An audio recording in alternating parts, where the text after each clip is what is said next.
आज आप लोग को पढ़ा रहे हैं मैथ। क्या पढ़ा रहे हैं? मैथ। और मैथ में क्या पढ़ा रहे हैं आपको? वृत्त यानी सर्कल। क्या पढ़ा रहे हैं? राइट। और आज आप लोग को बताने वाले हैं सर्कल में व्यास। क्या बताएंगे? व्यास, जिसे इंग्लिश में डायमीटर कहते हैं। क्या कहते हैं? डायमीटर। क्या कहते हैं? राइट। अब आप ध्यान दो, आपको क्या क्या बताने वाले हैं वो ध्यान से सुनोगे और समझने का प्रयास करोगे यहाँ से। ठीक है, चलो स्टार्ट करते हैं। सबसे पहले लिखते हैं यहाँ पे वृत्त का व्यास व रेखाखंड है। अब ध्यान से इसका आप परिभाषा ध्यान सुनना। वृत्त का व्यास व रेखाखंड है जो वृत्त के केंद्र से होकर जाती है। वृत्त के केंद्र से होकर जाती है तथा जिसके दोनों अंत बिंदु हो। जिसके दो अंत बिंदु हो। सर जी समझ लीजिए आप क्या कहना चाहते हैं। आप बता रहे हैं, आप आराम से बने रहे। उसे व्यास कहते हैं। क्या कहते हैं? उसे व्यास कहते हैं। देखो इसमें बोल रहा है वृत्त का व्यास व रेखाखंड है, मतलब वो एक प्रकार का रेखाखंड है। और रेखाखंड किसे कहते हैं? जिसके दो अंत बिंदु होते हैं। मतलब रेखाखंड हम लोग कहते किसे है? इन्हें कहते हैं हम लोग रेखाखंड, जिनके दो अंत बिंदु होते हैं। क्या होते हैं? अब यह इससे आगे और पीछे नहीं बढ़ सकता, उन्हीं को रेखाखंड कहते हैं। क्या कहते हैं? रेखाखंड उन्हें कहते हैं जिसके दो अंत बिंदु होते हैं। जैसे मान ले यह मार्कर एक प्रकार का आपका रेखाखंड हो जाएगा। क्यों? क्योंकि नहीं तो आगे बढ़ेगा और नहीं पीछे बढ़ेगा। जो आगे और पीछे नहीं बढ़ सकता उनको हम लोग क्या कहते हैं? इसके बारे में चर्चा क्लास 6 में हम किए हुए हैं, है ना? ठीक है, तो आपको समझ में आ गया। तो वृत्त का व्यास व रेखाखंड होता है ना, जो वृत्त के केंद्र से, कहां से? मतलब जो रेखाखंड होते हैं वह कहां से गुजरेगा? वृत्त के केंद्र से होकर गुजरेगा। राइट। जैसा कि आप यहाँ चित्र में देख पा रहे होंगे, यहाँ पर कि देखिए वृत्त हो गया और ये भी तुम्हारा क्या हो गया? रेखाखंड। और यह रेखाखंड किससे गुजर रहा है? देखो ध्यान से, यानी केंद्र से होकर गुजर रहा है। वृत्त के केंद्र से होकर गुजर रहा है, जिनके दो अंत बिंदु है, एक यहाँ पर और एक यहाँ पर, है ना? इसी को हम लोग वृत्त का व्यास कहते हैं। समझ में आ गया? आप बोलोगे, क्या बोलोगे? आप उसका परिभाषा ऐसे बोलोगे, वृत्त का व्यास व रेखाखंड होता है। वृत्त का व्यास व रेखाखंड होता है जो वृत्त के केंद्र से होकर गुजरते हैं, जिनके दो अंत बिंदु होते हैं, उन्हीं को क्या कहते हैं? व्यास कहते हैं। राइट। किसी दिक्कत नहीं? दिक्कत है। और आगे देखते हो, ध्यान से आगे लिखते हैं। व्यास की लंबाई को संकेत में स्मॉल डी और कैपिटल डी से क्या करते हैं? प्रकट करते हैं, दिखाते हैं। मतलब व्यास को आप स्मॉल डी, मतलब क्या? छोटे वाले डी और बड़े वाले डी से आप दिखा सकते हो इसको व्यास। ठीक है, दिमाग में रहेगा। बच्चा डी से भी और बच्चा भी डी से। ठीक है, यहाँ लेके जाते, यहाँ पे इस वाले व्यास या तो व्यास जो केंद्र से गुजरे, जो रेखाखंड केंद्र से गुजरे, वह सब सारे के सारे व्यास होंगे। आप कहोगे सर जी अभी आप ऐसे ले लिए, क्या मान लीजिए यहाँ पे हम बना दिए एक वृत्त और यहाँ पे दो ऐसे मिला देंगे तो आपका यह मेरा नहीं होगा व्यास? हाँ होगा, यह भी आपका व्यास है। आगे बताएंगे, आप आराम से बने रहे, बात को समझे ध्यान से। तो बताओ व्यास को किससे दिखाते हैं हम लोग? डी से। बड़ा और छोटा दोनों डी से दिखाते हैं। आगे बढ़ते हैं। व्यास शब्दों का प्रयोग दो अर्थों में होता है। मतलब व्यास जो शब्द है उनका प्रयोग दो अर्थ में होता है। जैसे मेरा प्रयोग यहाँ पे सभी क्लास को पढ़ाने के लिए होता है, वैसे व्यास जो तुम्हारा है उनका प्रयोग कितने अर्थों में होता है? दो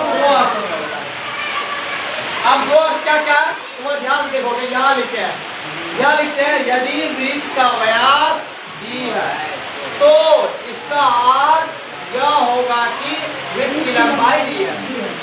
अगर वृत्त का व्यास डी है, अगर वृत्त का व्यास, अगर कहा दे कि आपको वृत्त का व्यास क्या डी है, इसका मतलब डी जो होंगे ना, यदि उसकी क्या होंगे, लंबाई होगी। क्या होंगे, वृत्त की लंबाई होगी। किसकी लंबाई होंगे, वृत्त की लंबाई हो जाएगी। देखो यहाँ से उसकी लंबाई डी हो जाए।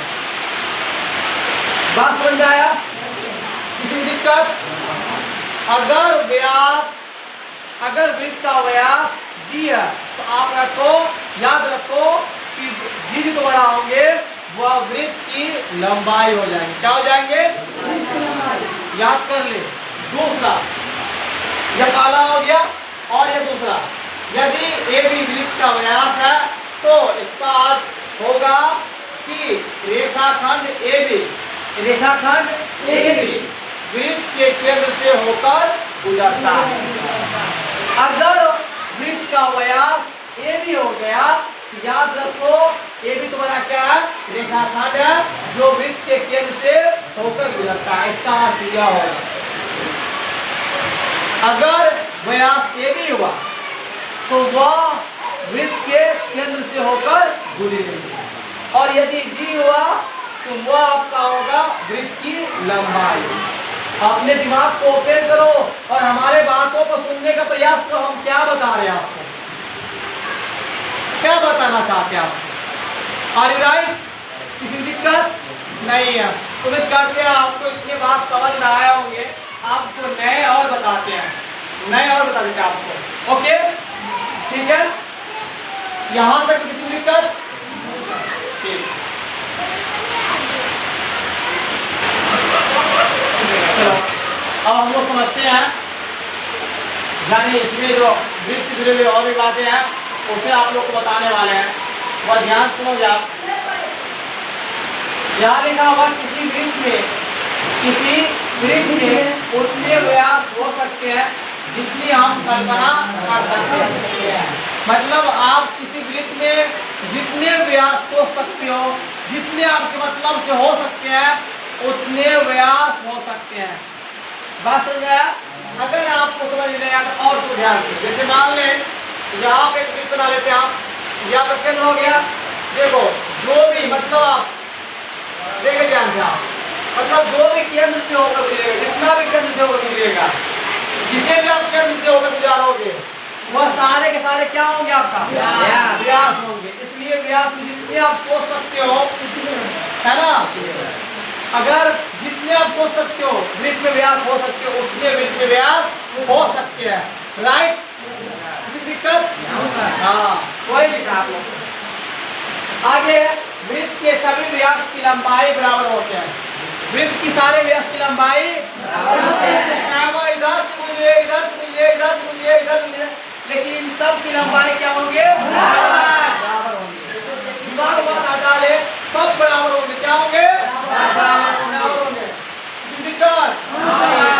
आगे तीसरा वाला पॉइंट जो है, वृत्त का व्यास त्रिज्या का दुगुना होता है। वृत्त का जो व्यास त्रिज्या का क्या होता है, अर्थात देखो बीच में क्या व्यास है ना, हेलो भैया, त्रिज्या का दुगुना है ना।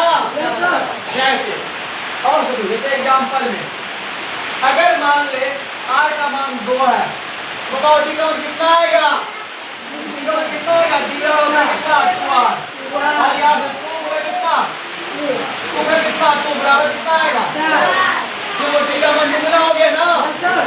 इसलिए बताया है व्यास जो होते हैं त्रिज्या के क्या होते हैं, 2 गुना होते, क्या होते हैं, 2 गुना होते, क्या होते हैं, 2 गुना। याद रखिए। अगला पॉइंट है वृत्त का त्रिज्या व्यास की आधी होते हैं। त्रिज्या जो होते हैं, इससे पहले व्यास, अब त्रिज्या जो होते हैं वह व्यास के क्या होते हैं, आधी होते हैं। क्या होते हैं, अर्थात r बराबर d/2। जैसे एग्जाम्पल है, हम d का मान कितना मान लेते हैं, आपको 4 और r बराबर 1।